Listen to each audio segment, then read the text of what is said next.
Voice Coalition. Put your hands together, everybody.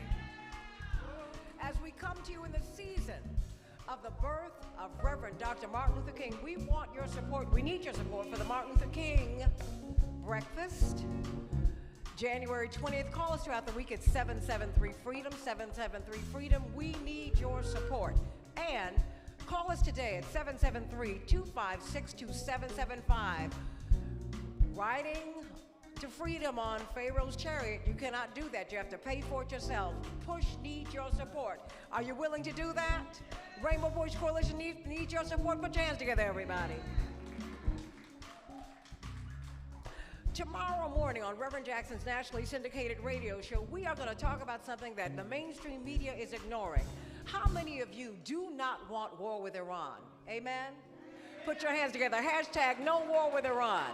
We will be talking about the peace movements that are breaking out all over the country as we have Code Pink, the Institute for Policy Studies, and so many people who will be talking tomorrow from 7 to 9 Central Standard Time. Go to the iHeart app so that you can stream it live on Real Talk 910, Real Talk 910, which is one of the 5 or 6 progressive talk radio stations in all of America, and Patriot AM 1150. Get those apps so that you can listen to us live. Of course, my name is Santita Jackson. I host the Morning Drive on the nation's largest progressive talk radio station, and thanks to you, it's their top-rated show. Amen to that. From 6 to 8 a.m., we are giving you progressive talk all throughout the week, Monday through Friday. We want you to join us there. Everyone, we want you to come to PUSH. Call us at 773-FREEDOM throughout the week. We have our HBCU tour. We have our HBCU tour that we send our children on every year. But there's a workshop, and that's right. Put your hands together for that.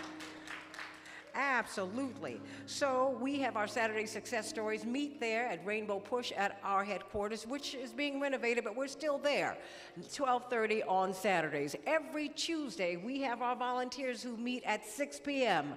Please meet us at 930 East 50th Street. And we have a wonderful Facebook talk on Monday. Doors open at 6. Mayor Hodge, you have been there. Thank you. As have you, Reverend Dr. Grace G. Soon Kim. And we talk about the issues of the day. We have seen a spike in teen suicide. Let's talk about it with Santita Jackson and friends.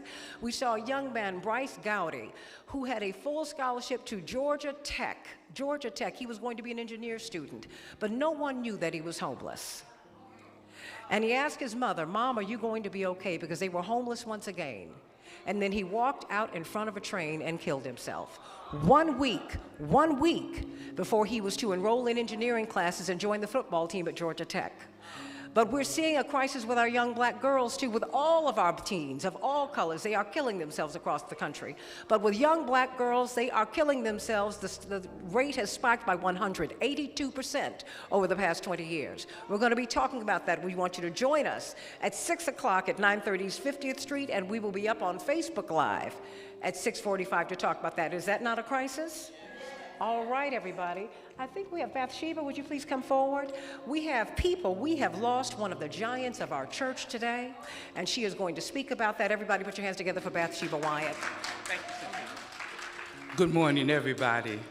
As I come to you with a prepared word, I must alter and honor what God has done.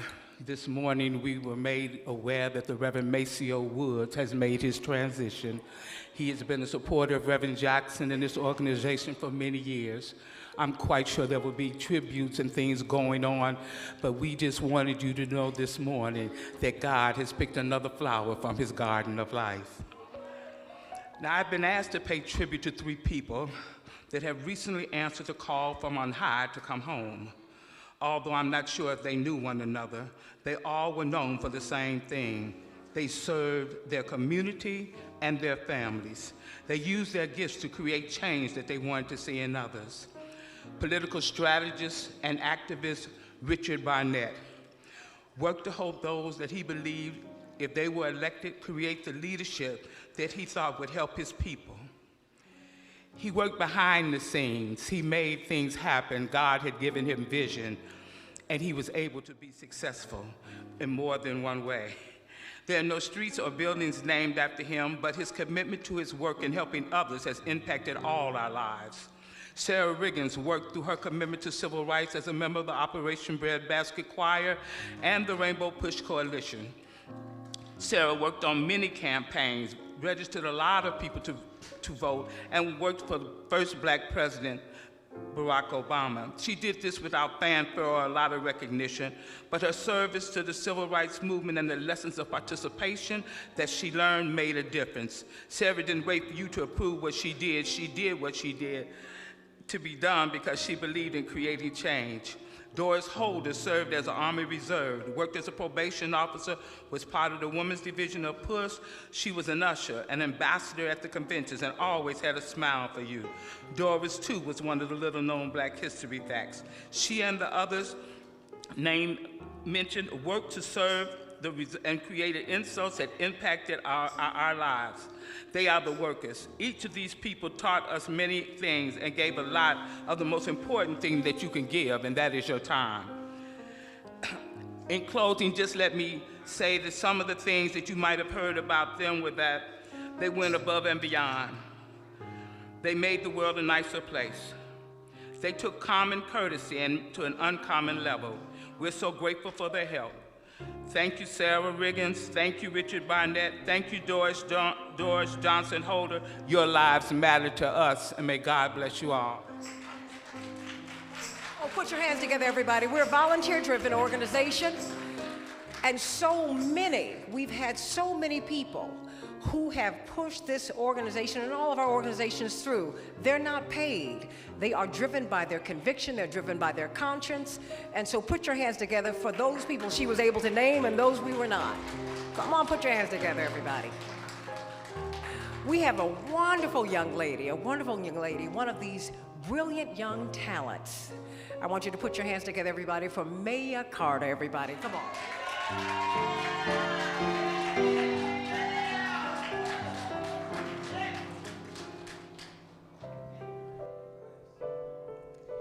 Hi, I will be singing One Moment in Time.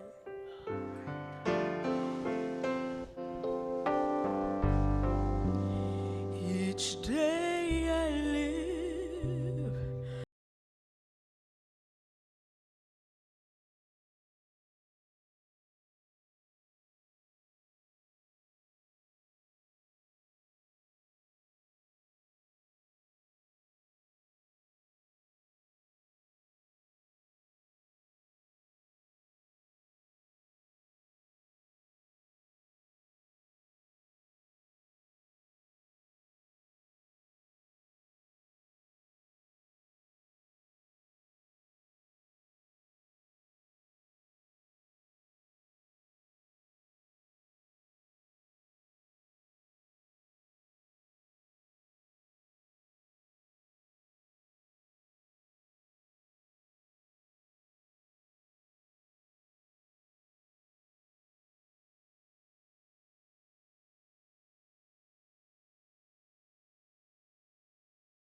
give it up, everybody. Give it up. Mayor Carter, you're going to hear more wonderful things from this young lady one day. All of these blessings, we've got a lot of young people here today. We've got our oratorical, a member of our oratorical program. Thank you, Judge Stanley Hill, for all the work you do with them. Put your hands together. He's a volunteer. He's not retired. He works with our young people. And we've got our 3 students from the University of Chicago Lab School helping us as our lead ushers. Come on, give them some love today, everybody. And we want to remind you to get Keeping Hope Alive. Keeping Hope Alive. This is the #1 religious book in the country. #1 bestseller from Amazon, everybody. Put your hands together. Thank you, Reverend Dr. Grace G. Stewart Kim. All right, everybody. You know what? January 20th, we need you at our MLK breakfast. We are sending our children to college. This is our fundraiser. How many of you are going to be there? I see some visitors who just came through. We love you. I'm going to get your names in a minute and announce you shortly. Give our visitors, our family, a hand. Young people, all of them, going to push this movement forward. This woman is a lawyer. She is an educator. She is a woman of God, a minister, and she is also a senior staff member at Rainbow Push. Everybody put your hands together for Reverend Jeanette Wilson, Esquire. Good morning, Rainbow Push family. I am so excited. It's time for us to celebrate Dr. King's birthday with lifting up our young people. This is our 30th anniversary of our scholarship breakfast. 30 years ago, we thought it appropriate for us to have a breakfast that celebrates the scholarship, the talent of our young people, and raise funds that we might be able to send our students to college with some resources to cut down on the growing student loan debt crisis. And so on January 20th, we again will celebrate our scholarship breakfast. Our tickets are $150 each. Tables of 10, $1,500. Why do you want to come? You want to see the talent that we have. You want to see the oratorical students perform. You want to witness people like Maya Carter, who just sang, see the performing arts and see the talent the rich talent that our young people have. You want to see the STEM program, science, technology, engineering, and math. So you will see some of our honorees, Dream, Hustle, Code, young people who are engaged in making sure that they are into this technology space. You want to witness all of the things that Push Excel is doing all year long, training young people in the environment. We will be going to Pembroke in a very significant way as a model for environmental justice and environmental sustainability as we teach our children how to not just farm the land, but understand the resources that come from the land. And so this breakfast is going to frame in a major way Dr. King's legacy, what Reverend Jackson would have us to focus on.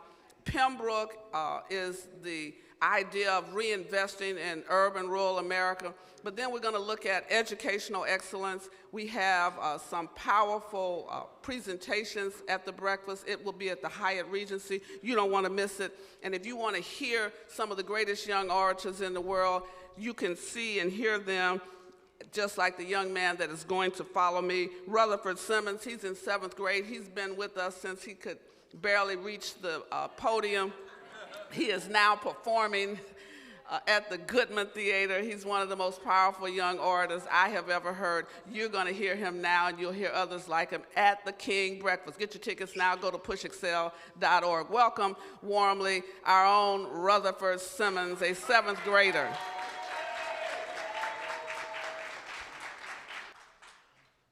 I'm Rutherford Simmons. I will be reciting Martin Luther King Jr.'s letter from a Birmingham jail. April 16, 1963. My dear fellow clergymen, while confined here in the Birmingham City Jail, I came across your recent statement calling my present activities unwise and untimely. Seldom do I pause to answer criticism of my work and ideas. If I sought to answer all the criticism that crossed my desk, my secretaries would have little time for anything other than such correspondence in the course of the day. And I would have no time for constructive work. But since I feel that you are men of genuine goodwill, and that your criticisms are sincerely set forth, I want to try to answer your statement in what I hope will be patient and reasonable terms. You deplore the demonstrations taking place in Birmingham, but your statement, I am sorry to say, fails to express the similar concern for the conditions that brought about the demonstrations.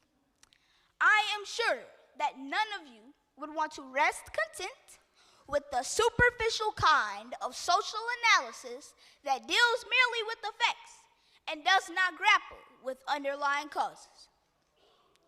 It is unfortunate that the demonstrations are taking place in Birmingham, but it is even more unfortunate that the city's white power structure has left the Negro community with no alternative. I have traveled the length and breadth of Alabama, Mississippi, and all the other southern states. On sweltering summer days and crisp autumn mornings, I have looked at the South's beautiful churches with their lofty spires pointing heavenward. I have beheld the impressive outlines of her massive religious church buildings.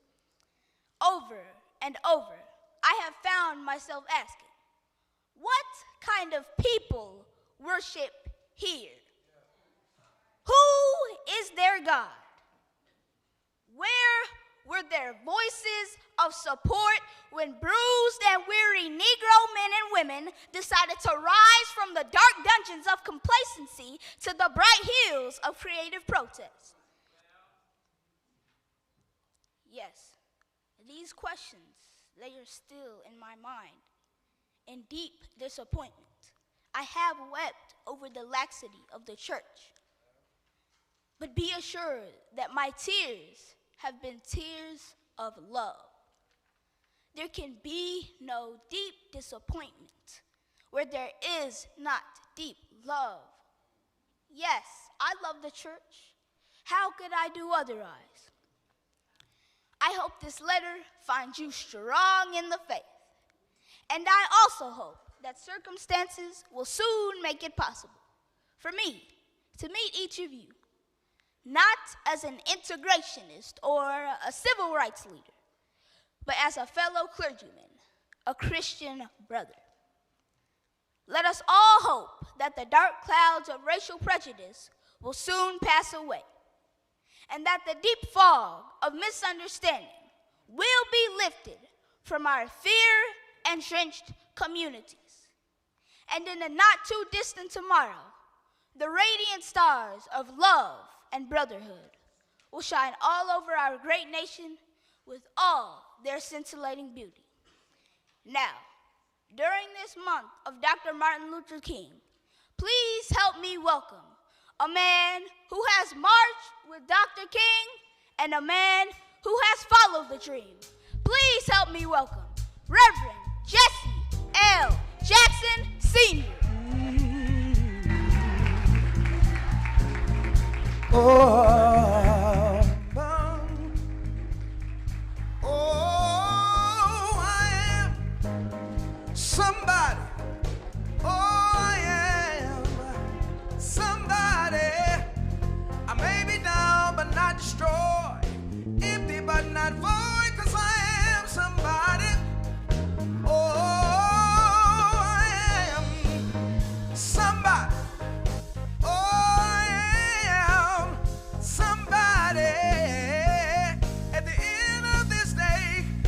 Turn to walk away, but I am somebody. I am somebody. I am somebody. I am somebody. Respect me protect me, never neglect me. I am somebody. Stop the violence, save the children, keep hope alive, keep hope alive. Oh, I am somebody. At the end of this day, they can turn the work away, but I am somebody.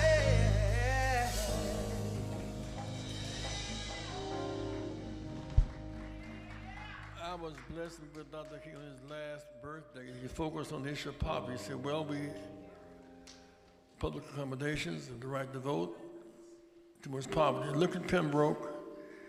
People there are rich in land and poor in resources.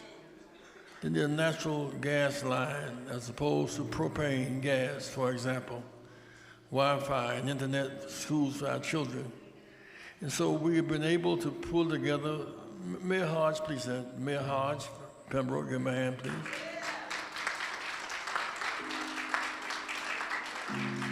The Natural Gas Company, led in something by Shannon Pierce, is accepted that Nikon Gas is going to accept responsibility to help put the gas line in.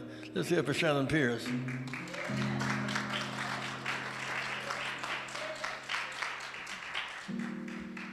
Good morning, everyone. Thank you, Rev.Jackson, Rainbow Push Coalition, for allowing me the opportunity to join you this morning.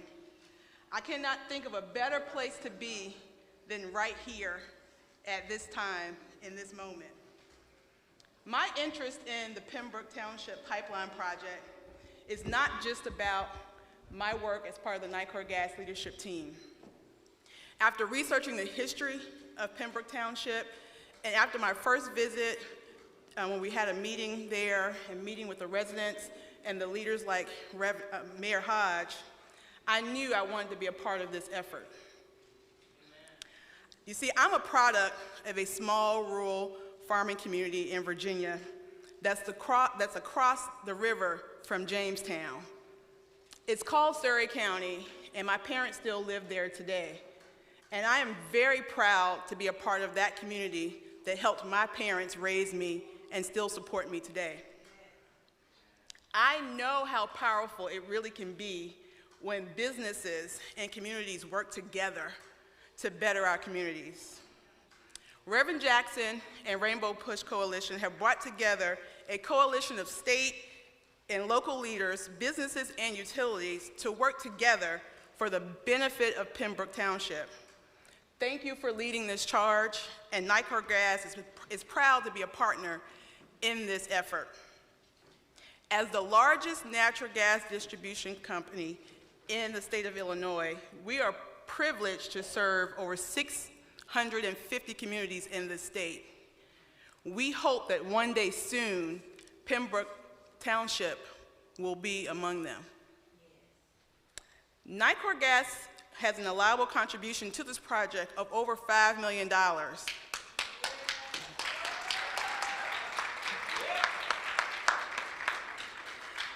And we've learned that another $1 million in government and related funds have also been pledged for this project. So we're over halfway there. The proposed 30-mile pipeline project is currently estimated at over $8 million. Together with the support of Reverend Jackson and the Rainbow Push Coalition and the other members of the coalition that has been brought together, I know we can get there.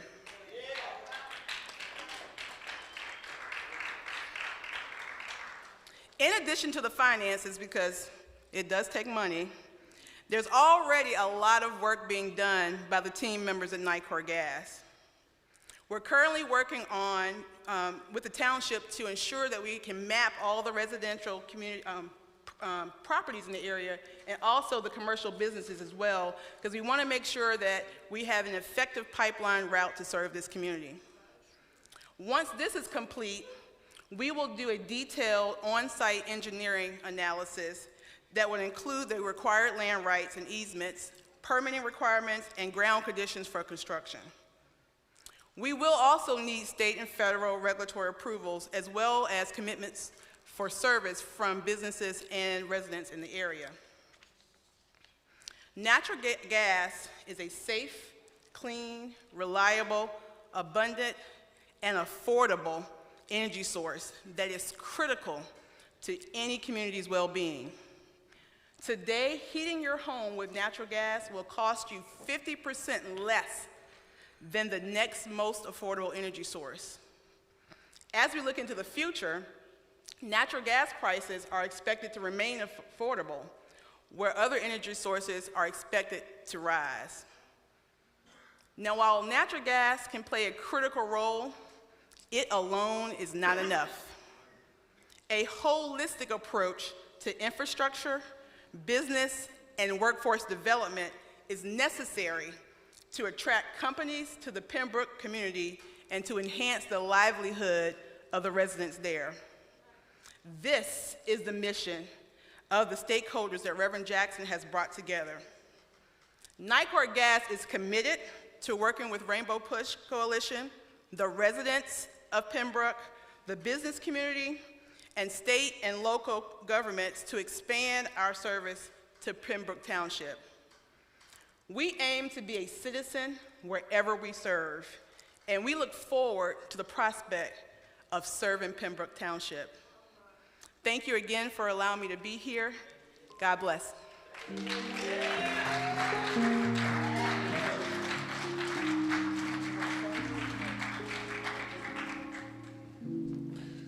Good morning, Rainbow Push family. Good morning. I would like to discuss with you today Pembroke and some of the economics surrounding farming in the United States of America. I hope that each and every person in here has eaten something today. Farming is something that we should all be very much concerned about. And I am excited about the work of my father, the Reverend Jesse Jackson, the Rainbow Push Coalition, and I must say the enthusiasm of the local community. I thank you, Mayor, for your leadership in Pembroke, the Carter family, and Nicor Gas. Ms. Shannon Pierce, we thank you for not having forgot your roots, for having this commitment, and sometimes we have not because we've asked not. They have found $5 million to invest to bring Pembroke one step closer to having natural gas. Now, those of us that are here in Chicago today, we know the benefits of natural gas. It may be something that you take for granted, but we do not have to go down the block to the gas station, to a local store, to put a propane tank in the back of our car to come to our house. We're talking about a community in the state of Illinois, up north, if you will, that was described as the poorest township in the United States of America. They work every day. They have tilled that land for over 100 years. Blacks have migrated from Mound Bayou, from Mississippi, from Alabama. They settled in towns where they could work, where they were escaping oppression. And what did they find in the north? You have to understand, as we are going to have a lesson today, I don't want to give a sermon or a sermonette. I would like to share with you a lesson today. Our Bible is filled with farm analogies in the books that have the parables. Jesus made things very, very simple and very, very plain. We went from four-legged oppression in the Old Testament. When you leave the Old Testament and go to the New, you begin to see two-legged oppression. This is what's happened in the North. When you go from the language changes, Dad, since we've been talking about farms, I had to look up the word manger. Jesus was born in a manger. And I'm like, what is a manger? And you should look it up too. You ought to stop repeating things that you've heard 1,000 times because somebody might have misled you. A manger. A manger is not a barn. Jesus was born in the barn. Look in Luke. Then he was placed in a manger. A manger is a trough where the horses eat, so that the baby would not be put on the ground in the cold on the slab next to the feces. They gathered what they could and got some hay to put the baby in a trough. That is the manger, so it was high enough so the baby wouldn't roll out. Baby was born in a manger. No, it was in a barn. Don't sanitize the gospel to fit your own needs. Every barn I've been into, and I've been in many, they all stink. And being put on some hay is not exactly comfortable. She was trying to give the baby some protection. Why must we care about the farm? Because you can see things really clearly out on a farm. Our scriptures also teach us you don't work, you don't eat. There is no dumb farmers out there. You will be punished by being lazy and indolent as a farmer. You have to work within the boundaries of time, man, and God, nature, all come together on the farm. Jesus' trade was what? He was a carpenter.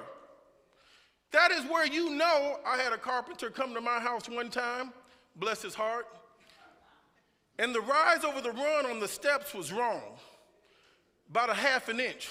So every time I kept going up the steps, I kept hitting my foot.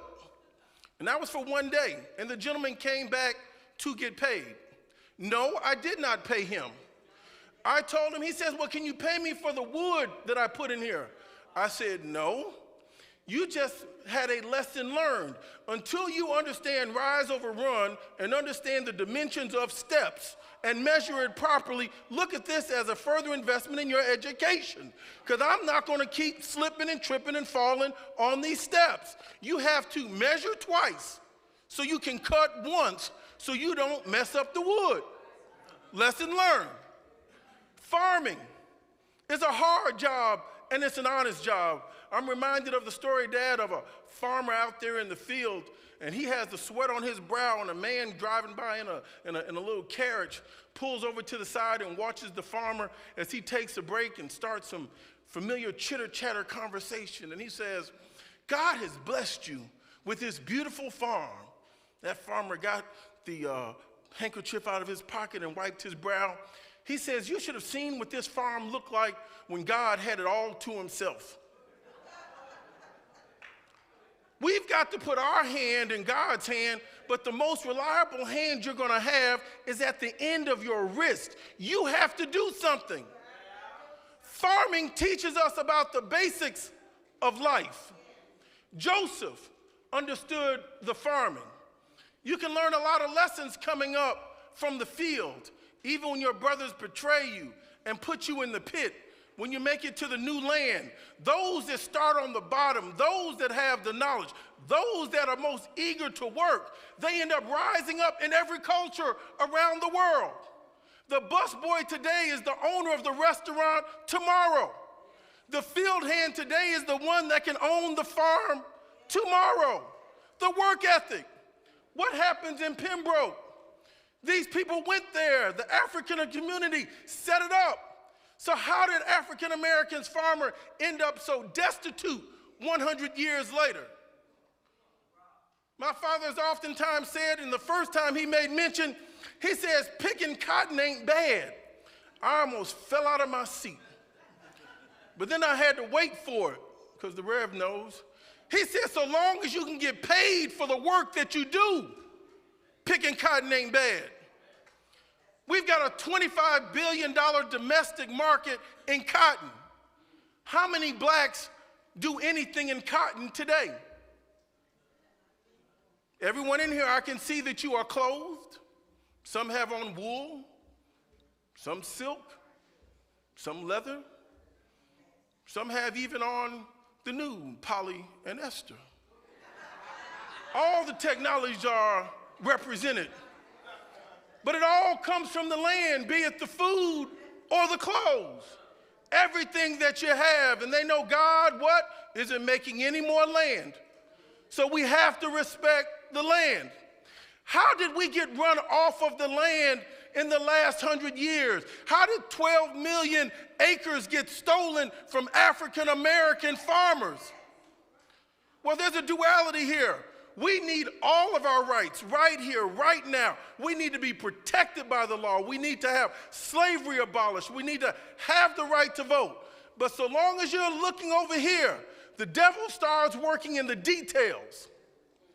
So while we were getting the right to vote secured, wanting equal protection under the law, and the most turbulent time in our history, when the stock market crashed, Then we saw the war come on in World War I and World War II. We saw the Federal Reserve get created. What did the federal government do of the United States? They had all the funds to go for farming to be administered by the local municipalities. Well, who were the people in charge of the local municipalities? Since we did not have the right to vote, the grandchildren and great-grandchildren of the slave owners, they ended up writing the rules and locking out African-American farmers from having their rights to own their land. Brother Mike Espy, when he went over the Department of Agriculture in the Clinton administration, that was a bold and a big move. And I'm like, how did the African-American leader of the Department of Agriculture get run out? They said he was with Tyson's Chicken, had a chicken dinner, went on a plane, a chicken dinner and a plane and some football tickets, got the African-American run out of being the Secretary of Agriculture. If that doesn't sound like the most foolish thing you've ever heard, that's why we have to stand up for one another, and that's why I'm so proud of the Rainbow Push platform. He wasn't eating a chicken dinner. He was telling the African-American farmers, stop taking out the loans. Here's how you apply for the grants like the white farmers are getting. Get the money, and they ran them out. Pembroke was supposed to have a gas line. Here's what we have to understand about our other colleagues that we work with. I'm for the green economy. We need it. I want solar power. I want wind turbines. I want everything that's sustainable, affordable to keep us moving forward. We got to have it. But on this day, since there are no turbines in Chicago, on this day, since my house does not have solar power, and since on this day, I won't even cook outside on my barbecue grill with a propane gas tank. I don't trust the things personally. I don't want to be in a car with a propane gas tank. Nobody else feels that way, but I feel very strongly about it. I use charcoal. People are in Pembroke having to go out to get a propane gas tank. They've missed the old economy, and somebody's saying, get ready for the new economy. No, we need to fix what's currently operating and working.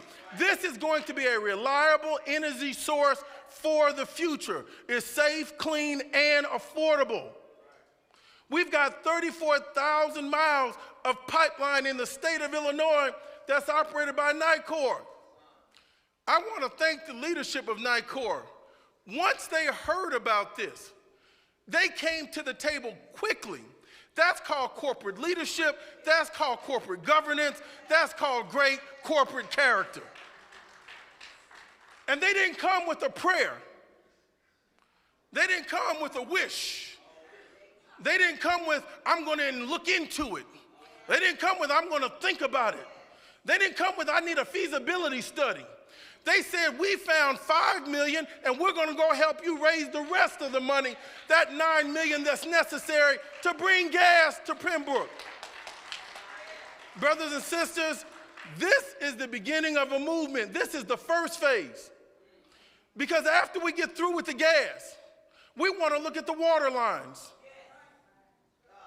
We're going to do this farm style. One thing at a time. Open one can, close a can. Before you put the cows up and everything up for the evening, you got to make sure you close the barn door. We're going to wrap this up so we can get to the next. Then we're going to look at the telecommunications line. Now, you know if they don't have gas, they don't have broadband. And you know if they don't have gas and they don't have broadband and their water has been cheated, you know they're being overcharged for the mortgages. You know they're being overcharged for the insurance. You know they're being overcharged and exploited in every conceivable way. Why is this important? Because this is a model that you're going to see replicated all across the South.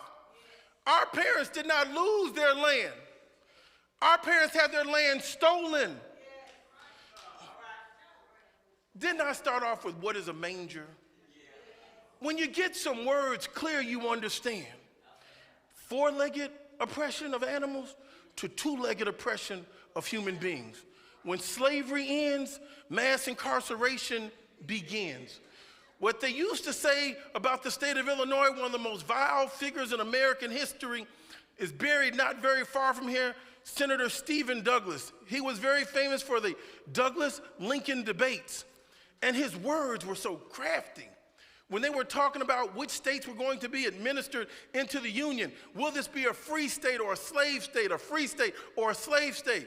This scoundrel buried right up here on 35th Street, he came up with the towing Illinois will have involuntary servitude. You choose to not be free. Involuntary servitude. Look at the language. You know it. Everybody loves Raymond. Everyone hates Chris.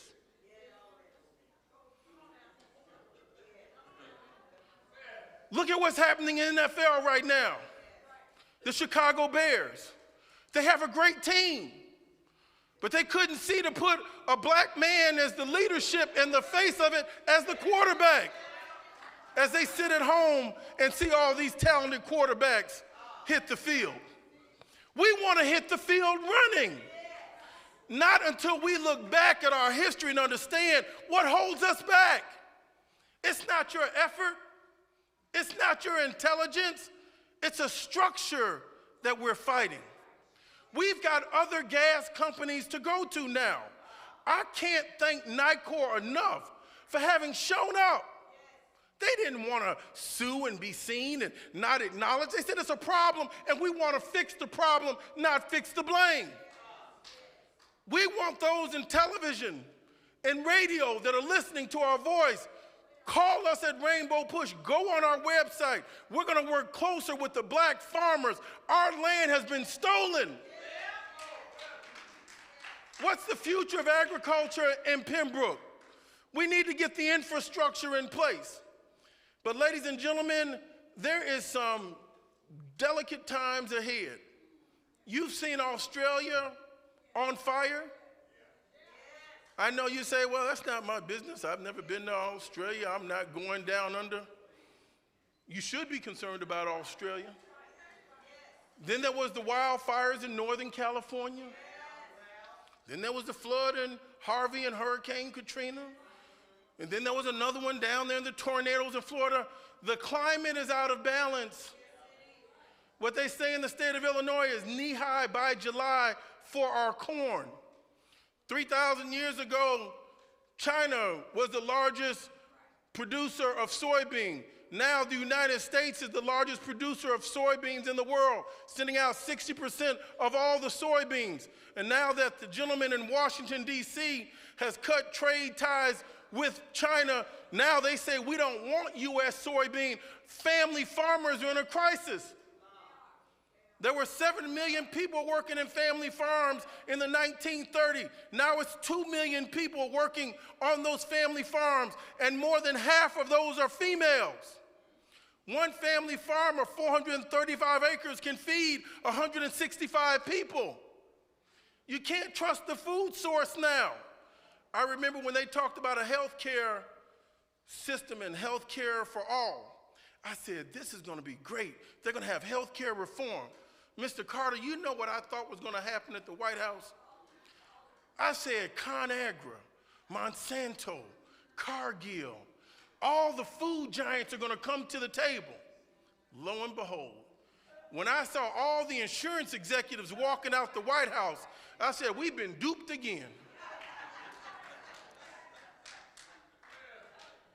What does insurance have to do with health care? The insurance, they make their money how? They make their money by collecting premiums and denying claims. So then your insurers tell your doctor, they overrule your doctor and says, I will not prescribe you that medicine. I will not give you any more physical therapy. What in the world is an insurance company doing administering health care? Don't get duped again is all I'm telling you.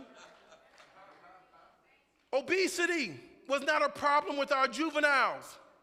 Type 1, type 2, juvenile obesity is now an epidemic in the United States of America.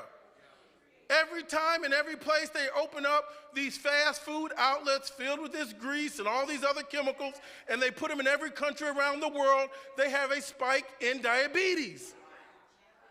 If you want to help healthcare the fastest and quickest way of all, if the average American today weighed what the average American weighed 30 years ago, you would save $1 trillion in healthcare costs. Before you got hurt, you were overweight, which puts extra weight on your knees. I'm a victim, I understand. As I waited 3 months to get a surgery on a knee. And I love my friend who's passed, Dr. Harold Pye. Every time I would go to him with an issue, he was a doctor that would first tell you the truth. He didn't make me feel good. I loved him, but I'd get upset with him. Ralph, when I had a sciatic, when I had a knee, and I would say, Harold, here's the problem I have and here's the pain. He would look at me, Dad, and say, you know, if you lost some weight, you'd feel better. How many of you all have a doctor that would tell you, first lose some weight and you're gonna feel better? That's a good doctor. Because there's so many pounds per square inch that go on your knees as you get older. Ladies and gentlemen, we have a healthcare crisis not because of what we're doing, it's because what's being fed to us. Our military is now suffering on recruits because why? The children can't pass the physical fitness exams. When the Clintons went into Haiti and made them take a Monsanto seed to plant that couldn't reproduce another seed, now Haiti has a food insecurity crisis. Climate change is going to throw off the world food system. It's happening now. Ladies and gentlemen, we've got a problem. Pembroke, a little bitty place like Bethlehem, lets you get a window to the world into what happens in Jerusalem. When you see the exploitation in the South and you see it in the rural area, oh, it comes up north.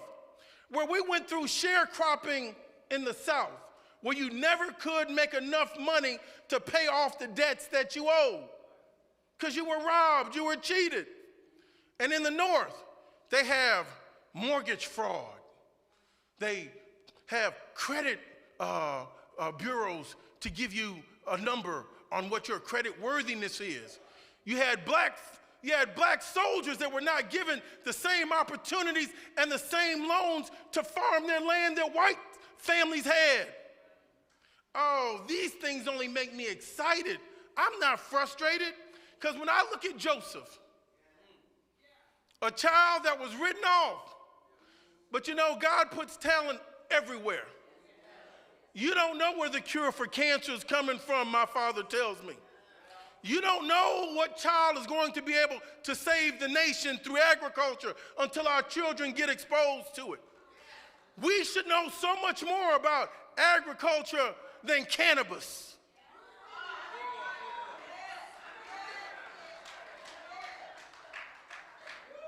The city and the state should also invest in catfish farms and fishing farms and chicken farms. And for some of those that have already had too much of the hallucinogens, they should have some coffee farms. I know we don't make coffee beans in the United States, but we need to import them, extract them, and put them in some people's veins because I know they're high enough already. Cannabis is not going to be our panacea. Cannabis is not going to cure us. Cannabis is not a business we should be spending all of our time on. We need eggs. We need milk. You need flour. You need our food source secure. We're going back to Pembroke, and thank God the mayor, and thank God for Reverend Jackson, thank God for NICOR. We're winning, and we're going to expand it, and we're going across the South, across the state, and we're going to go meet with the industry for the pipeline companies for gas. We want to find these black towns that have been locked out, shut down, and discriminated against. We're going to repair the breach Fix the problem, not fix the blame. I bring to you my father, a man that I don't have enough words to say. Some people say he has Parkinson's. Ain't no evidence of it. Parkinson's is on the run. This man fights every day. This man has freedom in his bones. He's got liberation in his blood. He's a fighter and a winner. Come on, Dad.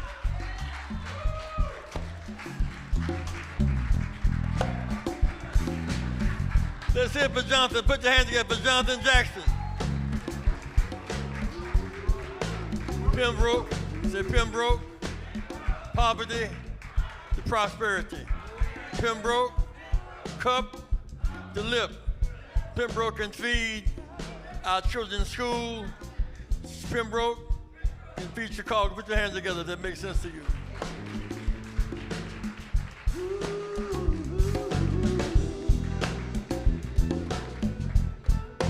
Though you may not drive a great big Cadillac, Brother Bahan. gates of white walls, TV antennas in the back. You may not have come at all,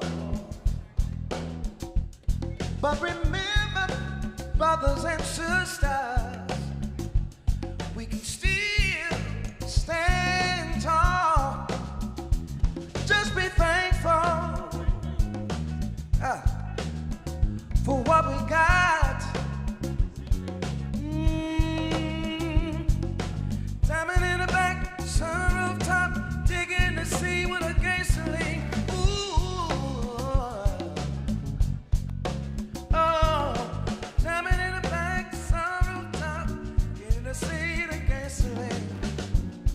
Ooh. Across the nation, all this book, 100 books, the church. Tomorrow we'll be going to church in Chicago tomorrow, selling these books. Today here at Rainbow Push in Chicago. Keeping hope alive. Sermons and speeches we've done across the years. 848 campaign speeches. We intend to tell our story. We intend to solidify our story. Our editor, Dr. Grace Kim. Say, Grace, give her a hand. January 20th is our King Breakfast at the Hyatt here in Chicago and around the nation. Ours is focused on educating our children. We got Dr. King, the dreamer. Dr. King finished high school at 15. He finished college at 19. Seminary at 22 and PhD at 20. Said Dr. King is a learned man. You can't teach what you don't know. Can't lead where you don't go. Black strong minds break strong chains. Strong minds break strong chains. Call Push this week, 773 Freedom. Behan, hit it one more time. Oh, for what you got. Listen, if y'all don't mind, let's just sing this part. Be thankful. Oh, for what you got. Oh, just be thankful. Be thankful for what you got. Listen, though you may not drive, a great big Cadillac. No, no, you may not have a car at all. Oh, no, no, no, you may not have money in the bank, but oh, I'd encourage you to be thankful. Be thankful for what you got. Yeah, yeah. Oh, be thankful for what you got.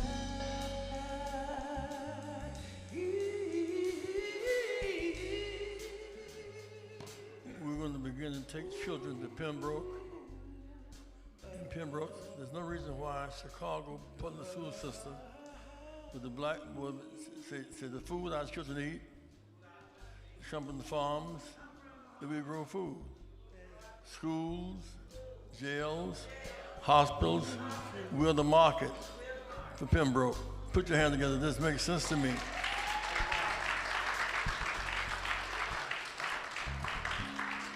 We've been able to pull together, the Mayor, help Mayor Hodge pull together the chairman of Kankakee, the mayor of Kankakee, the big farmers of Kankakee. We have a big service the 19th of January, the day before King's celebration. Black and white farmers are coming together and say, we must move from racial battleground. We must move from racial battleground, economic common ground, moral higher ground. We must move from racial battleground, economic common ground, the moral higher ground. We survived apart. We must not learn to live together. Put your hand, if that makes sense, you let me hear you. Before we take up our collection, I want to make this appeal to you today. Educators, teachers stand, teachers stand, educators.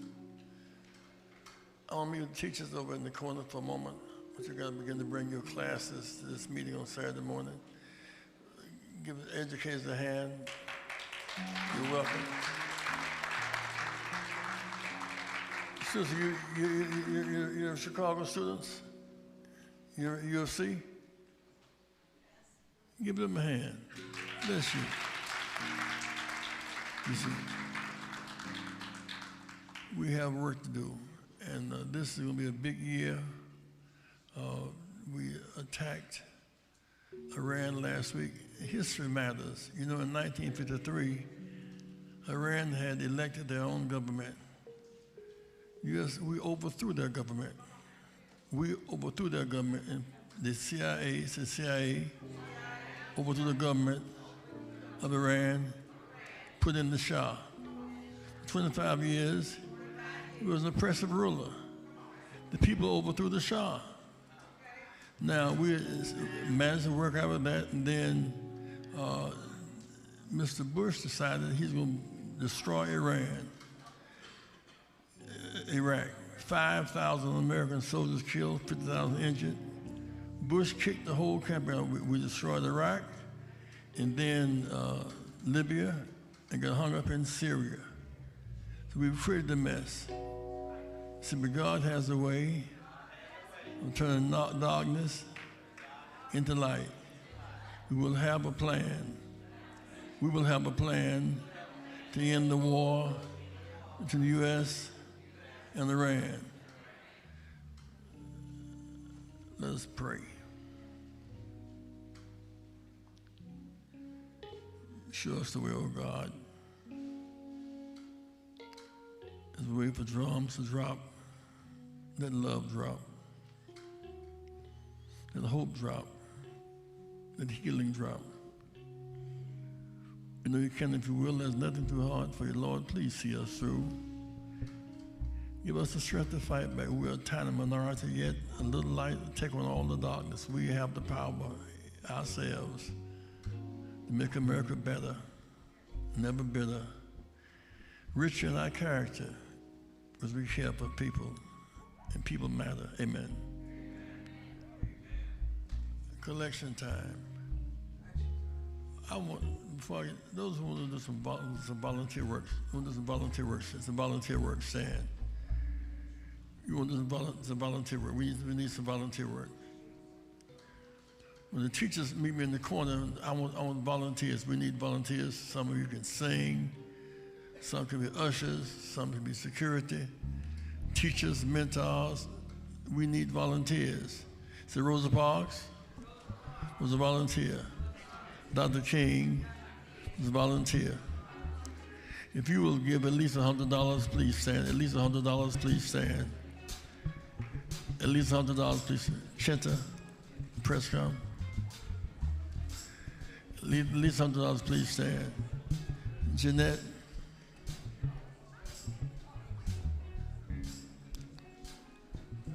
Jonathan and Shannon, both of y'all got money.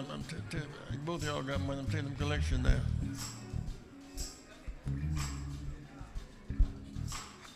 Jeanette.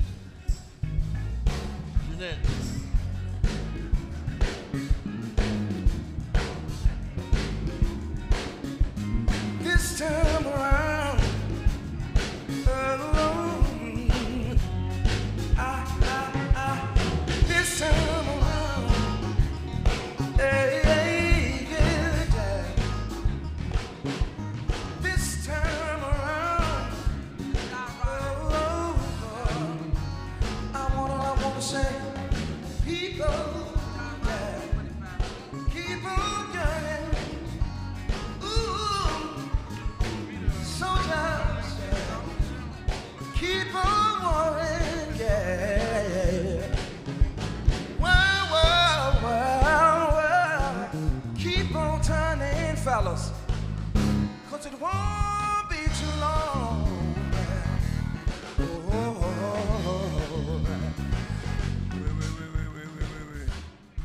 You'll give it at least $100, please, Stan. We need your support. Also, books are on sale in the back. If you don't have a book yet, where's my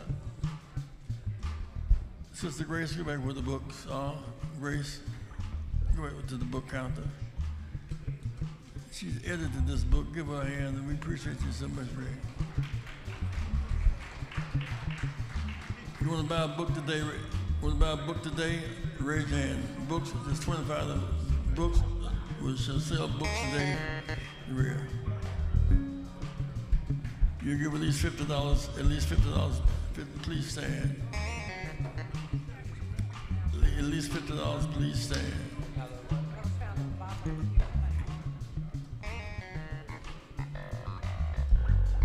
At least $50. Please stand. Jeanette.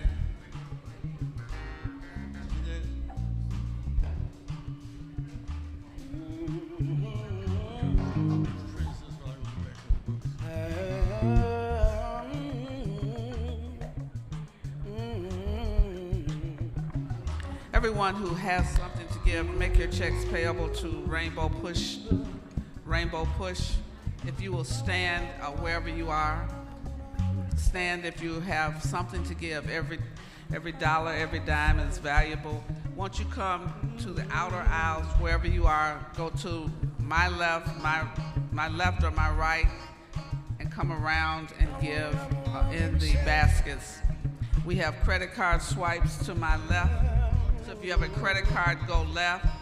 If you have a check or cash, come this way. Keep on, yeah. Someone lost their earring. Keep on yearning, yeah. Soldiers on top. Reverend Jackson will be signing his book in the back. If you want to purchase the book, go to the back table. Keep on turning, 'cause it won't be too long. No.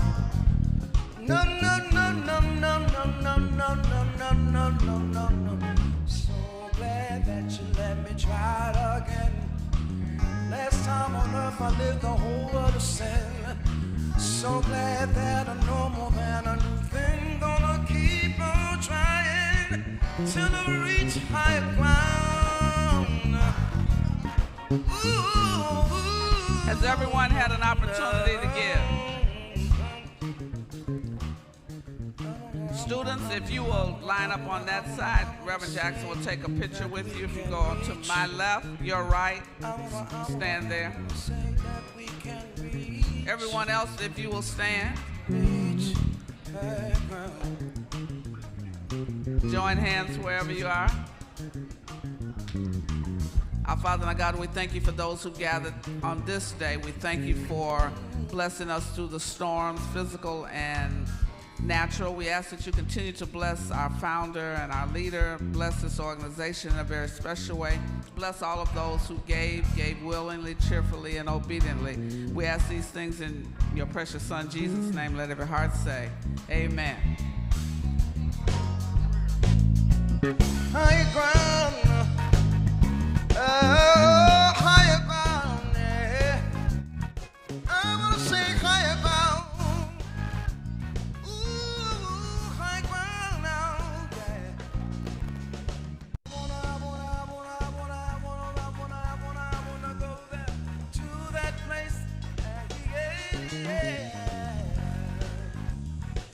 Play it out, fellas.